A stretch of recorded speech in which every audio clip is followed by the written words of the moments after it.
Hi, this is Bill Federer from AmericanMinute.com, wishing Rob McConnell and all the members of the X-Zone Nation a very Merry Christmas and a wonderful New Year.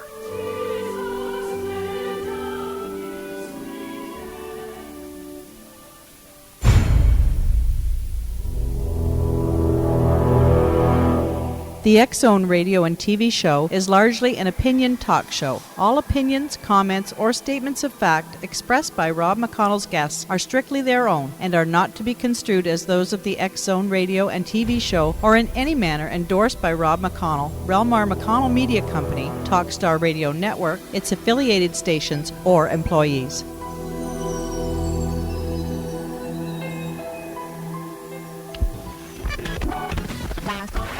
All Hit Radio.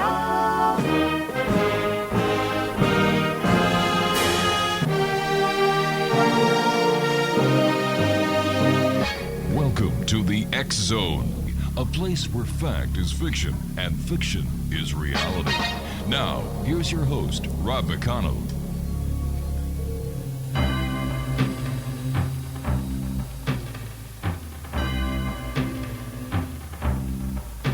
Christmas time, there's no need to be afraid. At Christmas time, we let in light and we banish shade. And in our world of plenty, we can spread a smile of joy. Throw your arms around the world at Christmas time.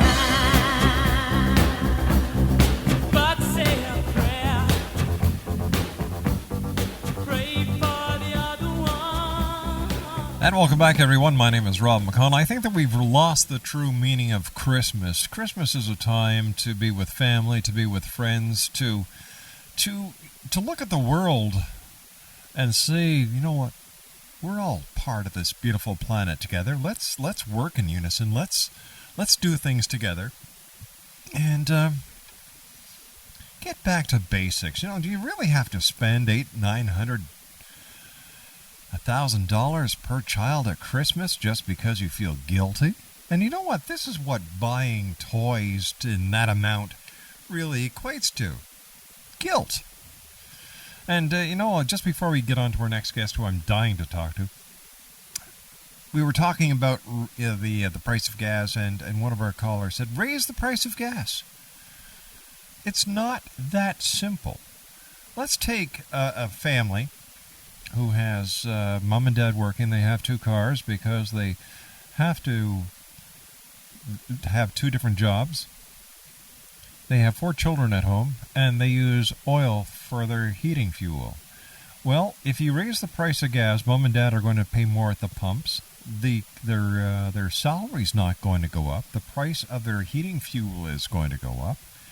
And who's really suffering? It's not the oil industry that's going to suffer. Forget it. What you're doing is you're putting the burden on the public. And this mom and dad are going to have less money, disposable income, that they can spend on their family. That is not right.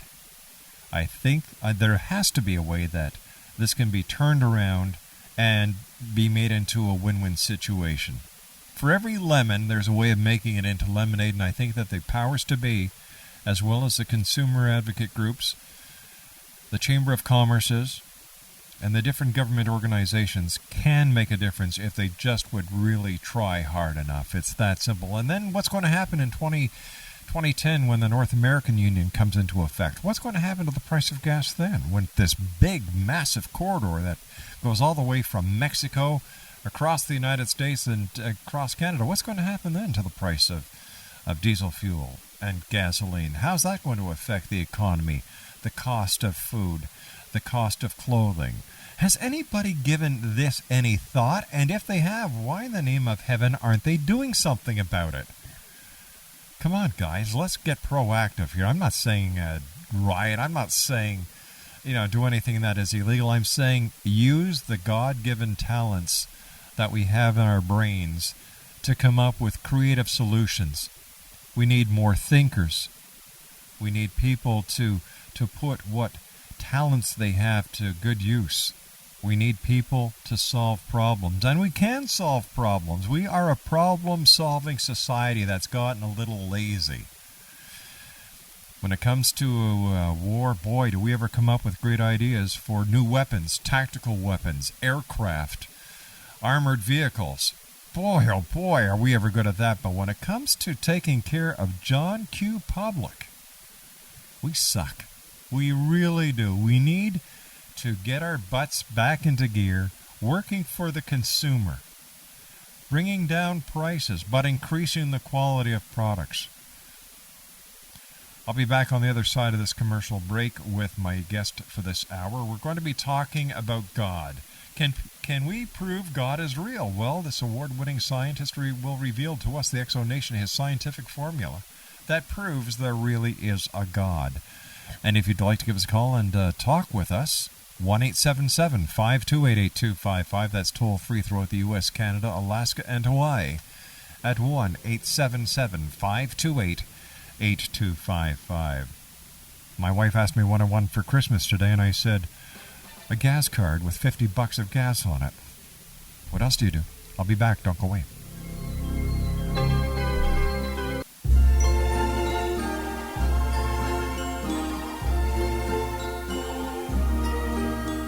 Silver bells, it's Christmas time in the city. Ring-a-ling, hear them ring, soon it will be Christmas Day. City sidewalks, busy sidewalks, dressed in holiday. And welcome back, everybody. I guess one way to beat the price of gas is we all get ourselves Flintstone vehicles and use our feet. Our special guest this hour is J.G. Lenhart, and J.G. is an award-winning chemical engineer. He has applied the formulas and principles that guide his scientific success to a new application, proving God's existence. J.G. outlines those principles in his new book entitled Modeling God. Now, while you may not recognize his name, you'll certainly recognize many of the products J.G. formulated in the laundry detergent and household soap industry. J.G. created Liquid Purex with Bleach Alternative, Liquid Purex Free and Clear, and Liquid Purex with fabric softener. He also created the ultra versions of those liquid detergents. Let me see. J.G. was awarded the 1990 Dow Chemical Central Research Inventor of the Year Award for creating solutions that allow pesticides to be formulated without harmful solvents. He has a B.S. in Chemical Engineering and Chemistry from Clarkson University. And J.G. Lenhart, welcome to the X-Zone. How are you, J.G.? Thank you for having me on. It's great having you on. J.G., is there really a God? Yes, there is. All right, I'm very intrigued about your formula for proving God. Well, what happened is I found I've spent the last 20 years using 4 principles to solve multi-million-dollar problems and create predictive models. Mm-hmm. And about 12 years ago, I applied those 4 principles to figuring out if God exists and what God's identity is. And basically, one of those 4 principles is causality, cause and effect. Right. For every cause, there's an effect. Yes. We see effects around us, so therefore there had to be a first cause, mm-hmm. and that first cause is quote-unquote God. Now, every question I get after that statement is actually about God's identity, not God's existence. And that's the mistake people make about proving God's existence. They're actually trying to prove 2 things. They're trying to prove a first cause, and they're trying to prove the identity of that first cause. And when people can find a contradiction in the identity, the whole thing gets thrown out the window. So basically, a first cause exists. An evolutionist, an atheist, a religious person, everybody believes in the existence of the first cause. Yes. Now, what is that first cause? Some people say it's randomness. Some people say it's quote-unquote God. It's God no matter what, but who is God? The discussion now becomes God's identity after that point. And is this where we're going wrong? Where we're going wrong, is the God's identity is basically every explanation for God's identity is contradictory. Mm-hmm. And if it's contradictory, then he doesn't exist. But you say he does exist. Because I have the non-contradictory identity of God. Now I'll give you an example of a contradictory one. Okay. God cannot be all the time completely just and all the time completely merciful. How would he handle a criminal? If he's all the time completely just, he'd punish him. If he's all the time completely merciful, he'd have to let him go. Therefore, God cannot be all the time completely just, all the time completely merciful. God's identity is God is all the time completely right and all the time completely just. And if you look at that definition, right is a qualitative characteristic of God. Any other qualitative characteristic you give me will either limit or contradict right. Just is a quantitative characteristic of God. Any other quantitative characteristic you give me of God will either contradict or limit just. God has a lot of attributes. He's loving, kind, merciful, etc. All of those attributes are dependent on right and just. And that's the problem people have with God. They start well, if God loved me, why, da-da-da-da-da. Well, now they're making love above right and just. All right. So basically, we are looking for the answer of who is God, or if there is a God, with an oxymoron basis. Because right. The thing is that a lot of people, what they do is like Stephen Hawking. Yes. Their argument against the existence of God is they'll always start with something tangible. And the problem with something tangible being God is the first question you can ask is, well, what made the tangible stuff? Well, then that's obviously not the first cause. The first cause had to be something that's real and intangible, and therefore it would create what's tangible. All right, so what would happen if we said that we were created and it all started with the Big Bang? That would be the cause. But what created the matter that had the Big Bang? That's where that comes in. And what's funny about this, and I'm a scientist, what's funny about scientists is they always want to start with something tangible. Mm-hmm. They always want to say, well, matter always existed. Now, what caused the matter to move or do whatever? But how do we know matter always existed? It didn't. And that's what's funny about these scientists is you could talk to any scientist and they will tell you that everything you see tangibly is guided by intangible principles. They'll tell you about gravity or acceleration, and they'll try to convince you that what you're seeing is the effect of something intangible. But then when you turn around and say God's something intangible but real, they suddenly go, no, that doesn't work. Really, you base your whole science on principles which are real and intangible, yet God couldn't be a principle? That's why God could always exist. Right and just have always existed. Even if things weren't right and just, the concept of right and just has always existed. Now, what are model-etics? Model-etics are those four principles that essentially solve every problem. You were talking about problem solvers, and that's really, really what I do. About 12 years ago, like I said, I was watching the History Channel, and I was noticing that every single problem that has ever occurred throughout history, and it doesn't matter in what discipline, religion, politics, math, science, medicine, the military, every mistake that's ever happened throughout history, one or more of these four principles have been violated. And if you want to solve any problem can be solved if you apply all four principles. And what are they? Well, the first principle, probably the most important, is contrastive thinking. And what that is all we know for sure is what isn't true. Okay? Okay. If you think about that, that's the opposite of the way we normally think. And one thing I want to say about these four principles, everybody in the world uses these four principles perfectly on everybody else. And everybody in the world avoids applying these four principles to themselves. When someone says something, we're all instantly contrastive. We all try to prove that person wrong. But whenever we say stuff, we get comparative. We try to prove ourselves right. Isn't that the truth? And the example is if I drove a Corvette, but I wanted to convince you I drove a Camry, I would only tell you information that was similar or compares between a Corvette and Camry. But you wouldn't know for sure if I drove a Corvette. However, the minute I say one thing wrong, you know, one thing different between a Camry and a Corvette, you know for a fact, I don't drive a Corvette. Contrastive thinking is the solution to world peace. How about that? Then why don't we use it? Because naturally in the flesh is what we want to do is we want to be comparative. If every person in the world actively proved their own beliefs wrong, we would never have another disagreement. And every disagreement starts out like this. Rod, let me tell you where you're wrong. That's me being contrastive on you. I thought that was you being my wife. What every person should do is try to prove their own beliefs wrong. Whatever they can't prove wrong must be true. It's funny, if you look at the beginning of the Bible, evil was let into the world through comparative thinking.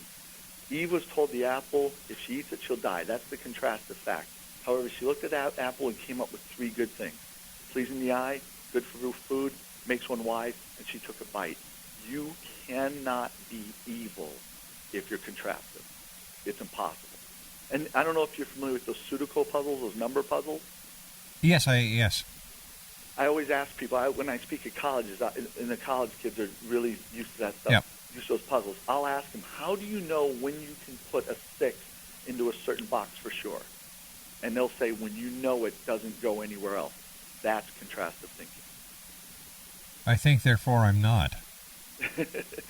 Paul, in the Bible, Paul wrote contrastive. That's what makes his writing so powerful, but so hard to understand. In a short book like Thessalonians, within a sentence, he's contrastive. He'll essentially say, I know D is true because it's not A, it's not B, it's not C. In the bigger books like Hebrews or Romans, he is spending the entire book proving D is true by spending chapters proving A, B, and C aren't true. And he's even sort of self-aware that he might get quoted out of context. So he'll say in parentheses, A, he's trying to prove A to be true, and he can't. And then he'll say in parentheses, I'm speaking like an idiot. I'm speaking like a man. Don't quote me that I really believe A is true. I'm trying to show you it's not. That's what science truly is. Science tries to actually, a real scientist tries to disprove the theory, and if he can't disprove it, it must be true. Do you think there'll ever come a time when science and spirituality will work together? They're supposed to. Spirituality is a belief system. Science is not a belief system. Science is a tool for determining truth. Since the beginning of time, religion has always used science as a tool for determining truth. Now, religious leaders may not have liked the answers they got, so they killed the scientists or killed the information. But when people try to make science a belief system, they're really hiding behind science with their own belief system. Science is a tool for determining truth. And every time I hear a scientist or somebody talking about it being a belief system, they clearly don't know what they're talking about. JG, stand by. You and I have to take our news break at the bottom of the hour. Fascinating discussion. Thanks very much for joining us tonight. JG Lenhart's our special guest. His website is www.modelinggod.com, and his book is available at www.amazon.com. If you'd like to give us a call and speak to JG, 1-877-528-8255 is toll-free throughout the U.S., Canada, Alaska, and Hawaii at 1-877-528-8255. I just received an IM from one of our listeners, and I'm chuckling because they say, sure, Rob, I can see it now. We go to the Flintstone cars, and we hurt our feet, and with the way our medical society is taking care of us, we'll never get out of the hospital, and we'll be back in another Stone Age. True, but at least you won't be paying $1.03 per liter. I'll be back on the other side of this commercial break as we continue live and around the world on the Talkstar Radio Network exclusively. And we're coming to you live from our studios in Hamilton. Don't go away.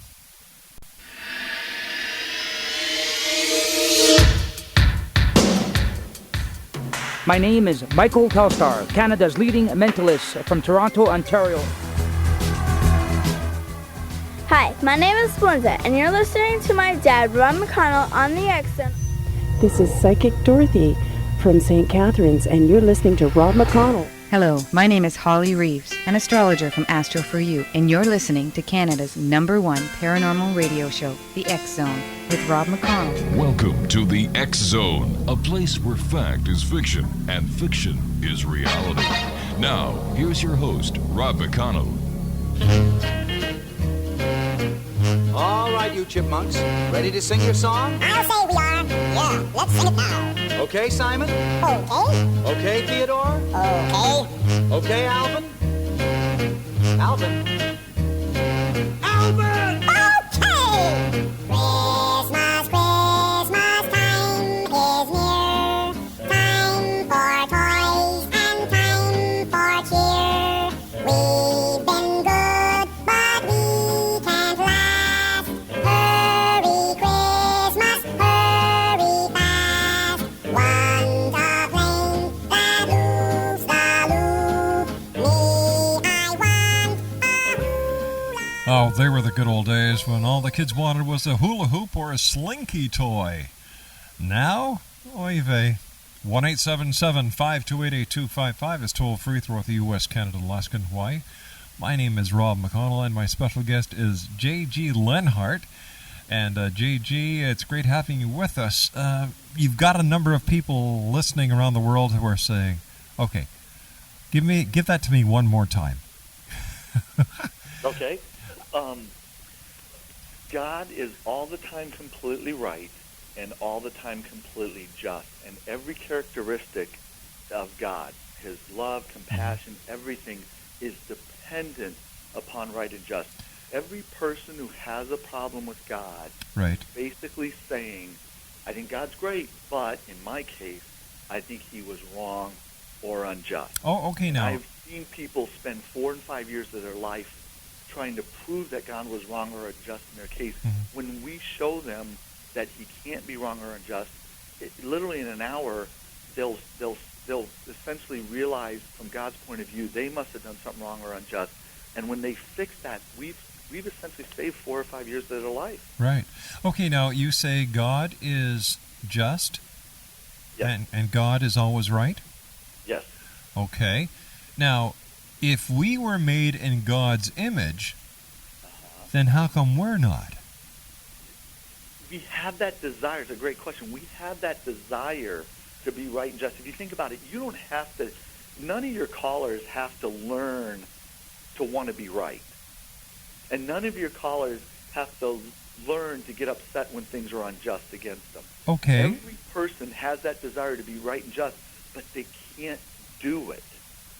And the only way they can do it is essentially to let God do it through them. All right, but who taught God how to do it?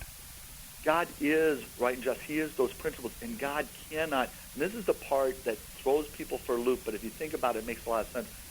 God cannot act apart from being right or unjust. And the Bible actually says he cannot lie, but God is unable to be wrong or unjust. All right, now earlier you said that, matter was created by God, right? Right. Who created God? Those principles have always existed. Right and just are causeless principles. There's nothing that would cause right or just. If you think about math for a second, math is based on 2 principles, basically. This number is specifically this amount. Yeah. 1 is this amount. It's not 1.01, it's 1. That's right. That number is right. There's nothing that explains that. That's causeless. And then the equal sign. And the equal sign is just. This is equal. We know what wrong and unjust is based on right and just. Basically, math starts with this number means this, and here's an equal sign. And from there, everything, you build and build and build, and you have calculus. All right, that's It's because the same way we're with God. that's because we're a binary society. We're based on zeros and one. However, when it comes to God, if matter was created by God, then who created God? The right and just, like I said, these are causeless principles. Those are 2 But principles. they are principles created by man to explain. No. Yes. No, if anything, we don't do those principles, and we have to sort of learn those principles. But right and just, things being right and being a certain amount and things being just or equal are true, even if nothing was right, that principle would still exist because we'd measure against it. All right, but that is a principle that was created by men. God did not create the principle, and if man is as we know, is not perfect, then we may have flawed with that formula, and therefore the assumption or hypothesis that God is real could be flawed. I would say, again, causality proves there had to be a first cause, and the only non-contradictory explanation would be right and just. Men did not create the concept of right and just. We discovered it. There's a big difference between discovering the Pacific Ocean and creating the Pacific Ocean. No man created right and just. They discovered it. That's a big difference. But and how? When we discovered it is the fact that we couldn't do it. We discovered right because we're something we want that we can't seem to attain, and we discovered just because when things are unjust, we get ticked off. We didn't create those concepts. You know, C.S. Lewis talks about every person has inside of them that they never had to be taught it, they never had to create it. It existed, and we just discover it within ourselves. That's a big difference. There's a big difference. A lot of people accuse me of creating these principles, and I'm like, that'd be great. If I created these principles, I'm the smartest person in the world. But I didn't. I discovered that if you put these four together, you can always find truth, and throughout history, you'll always find where a mistake was made. I understand that. But what we are assuming at this point is that we are perfect. Because, we're not perfect. Then how can we say with all certainty that these principles are real and they exist as you portray them to exist if we're not perfect? We're not perfect, and what I was saying is the reason we know these principles exist is because we're unable to do them, so it's something we're striving for. One of the things that I talk about is how can Jesus be fully man and fully God? And I'll have teenagers ask PhD theologians that question, and they can't answer it because you have to have a definition of man and you have to have a definition of God. Jesus' mom being a person and his dad being God would make him half man, half God. If you understand that God is right and just and unable to act apart from that nature, that's the non-contradictory definition of free will, is ability to act apart from their nature. Man is not right and just, but is able to act apart from his nature. We are able to be right and just, but it takes an intentional effort. Nobody is naturally right and naturally just. There is no bridge between us and God. God is right and just. We are not. God cannot act apart from his nature. We can. The only bridge would be a being who could act apart from his nature. And in everything they did, they were right and just. That's why Jesus couldn't have been wrong one time, or we wouldn't have that bridge. Okay, now hold on. Let me just ask you this question then. Sure. If God is just and right all the time, okay, let's just put that on the left-hand side for a second. Is murder good? Murder. The thing is that I would yes or no? ask the definition of murder, because someone killed. I'll go with C.S. Lewis. C.S. Lewis says there is. I'm not asking C.S. Lewis. I'm asking you. I would say it's possible for murder to be good. It is. How would you justify murder as being good? Taking the life of another. What is that? Are you calling murder what happens in war? No, sir. No, sir. Are you calling murder capital punishment? What I'm saying is, in the Bible, how many people did God kill because they did not follow his ways? God always, it's a great question. In the Bible, every time God moved for somebody, moved against somebody, or didn't move at all, it was in response to justice. You could pull any example out of the Bible, and I could show you why he did what he did. All right, here. Okay, let me give you this example then. Sure. When God killed the firstborn son in Israel, in Egypt. Yeah, good example. Why would this be just homicide, the killing of a child?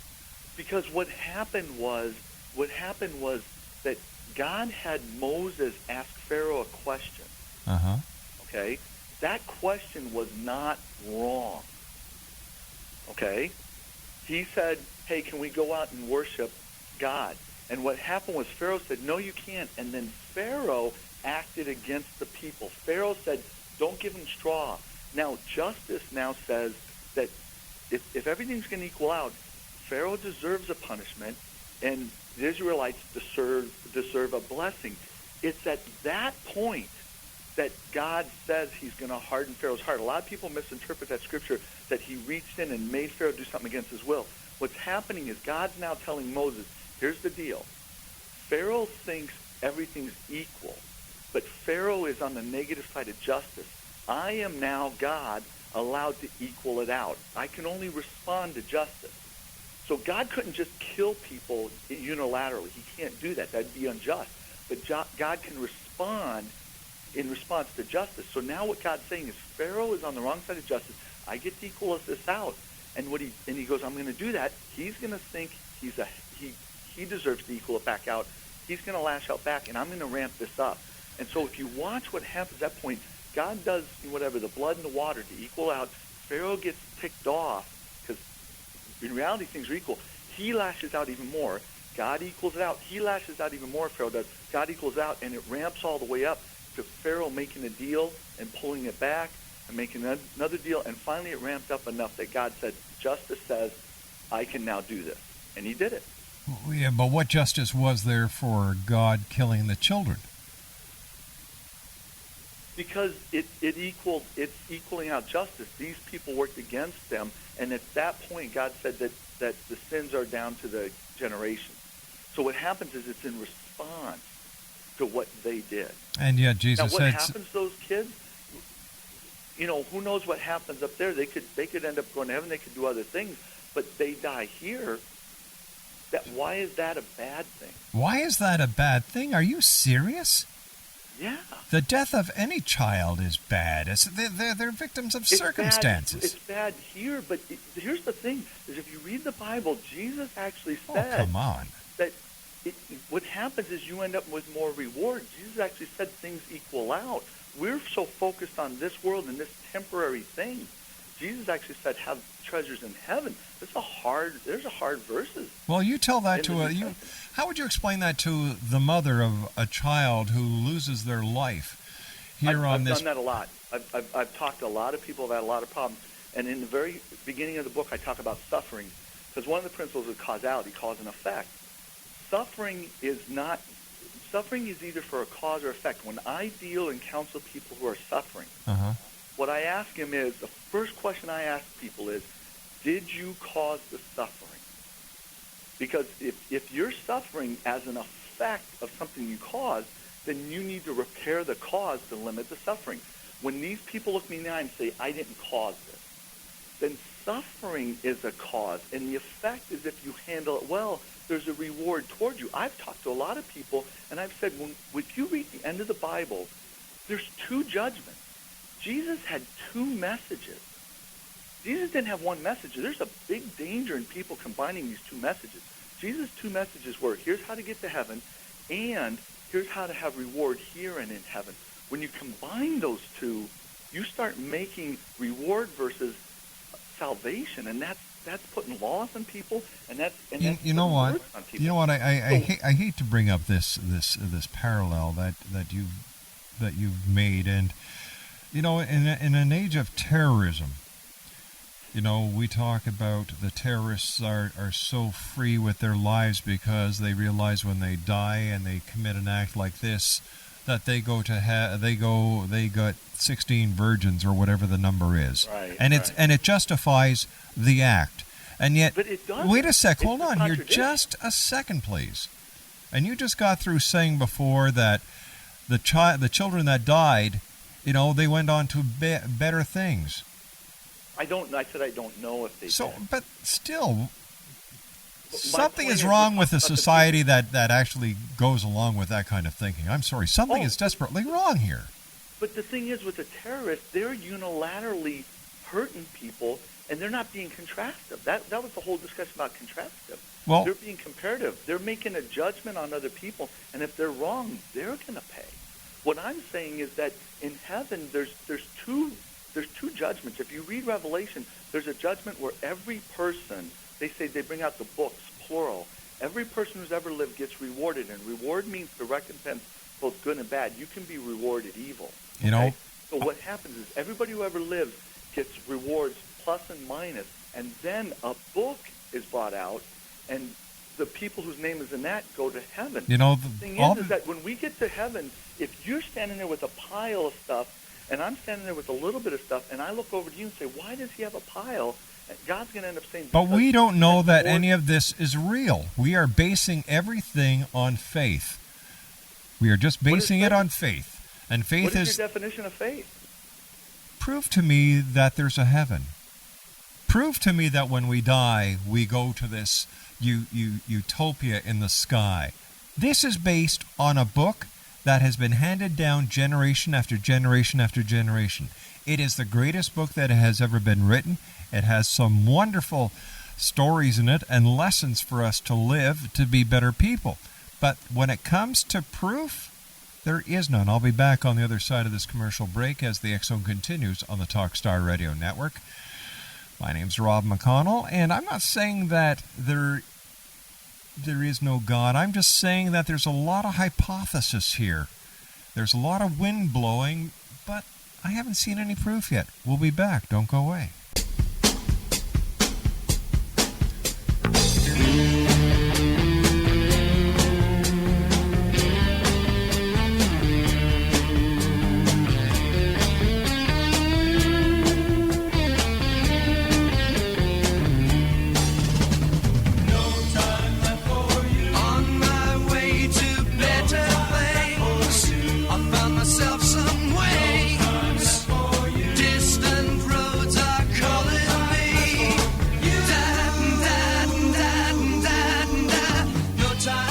Welcome back, everyone. I'd like to take this opportunity of thanking all our guests tonight, Dr. Georgina Cannon with the Ontario Hypnosis Centre, Cliff Mickelson, the Executive Director and Chief Science Officer for the Morgellons organization, the New Morgellons Order, Richard Clow. He told us why the gas prices are going up and how much money the oil companies are making, and J.G. Lenhart is with us, and we're talking about can we prove God is real? On tomorrow night's show, we have Dr. Jason Rand, Ellen McDarr, Elisabeth Joyce, and Cal Korf.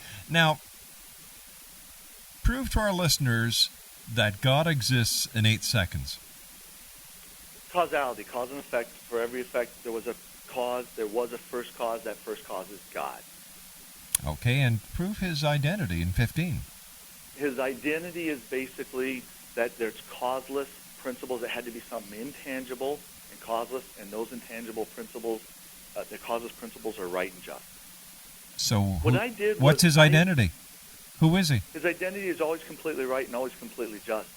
One of the things to make sure I get across here is that these 4 principles I used and did all this stuff apart from the Bible. I'm not even using the Bible to prove this stuff. When I took these 4 principles in the model for God and applied it to all these religions, what I found was every religion believes God is right and just, and every religion is a rationalization for why God is right and just and doesn't appear to be. If you name any religion, they will say God is right and just, and they'll have a rationalization for why he doesn't appear to be. But what about the religions who don't have a God? Well, I'm saying that whatever their first cause is, they're going to say it's right and just because they're not going to say it was wrong. The point is that what I did was I found that the Bible is the only book written according to these 4 principles, and when it's misinterpreted, it's when people use the opposite of those 4 principles. There's a lot more on my blog, which you can get to through the website on modelinggod.com.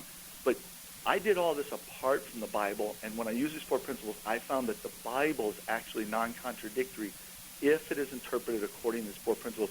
Too many preachers use the opposite of these 4 principles, and it's pretty obvious why they're wrong. That is assuming you're right. That is assuming I'm right, and that would be proven by non-contradiction. That's another principle. Is contradictions don't exist, conflicts do. But from what I understand, God doesn't necessarily have to apply to the physics and the laws of man. God, where did you learn that? Church. Well, there you go. If it's contradictory, then you got to throw it out. And that's really the ultimate goal, is we all don't believe contradictions exist. When someone thinks they're right, what they're really saying is, you said this, then you said something contradictory. Contradictions don't exist, therefore you're wrong. We don't say all those words, but we all believe contradictions don't exist. JJ, we've run out of time for tonight. I want to thank you very much for joining us. For more information, you can go to JG's website at www.modelinggod.com, and his book is available on Amazon.com. Well, that's it for tonight. Hey, Superman and Master Control, thanks very much for getting us through another night and for keeping us up on those three big satellites in the sky, Galaxy 4R, Telstar 7, and Aglia 2, and around the world on TalkStarRadio.com streaming audio. To my wife and senior producer, the lovely Laura Rogers, I'm coming upstairs, honey. Keith Friedman at Consolidated Streaming, thanks, Keith. And to you, the X-Zone Nation, thank you for allowing us to be part of your day or night, no matter where you are. I'll be back tomorrow night live. So until then, keep your eyes to the sky, your heart to the light, and take care of each other. Bye-bye now. Let you out into the world. Months ago, I started having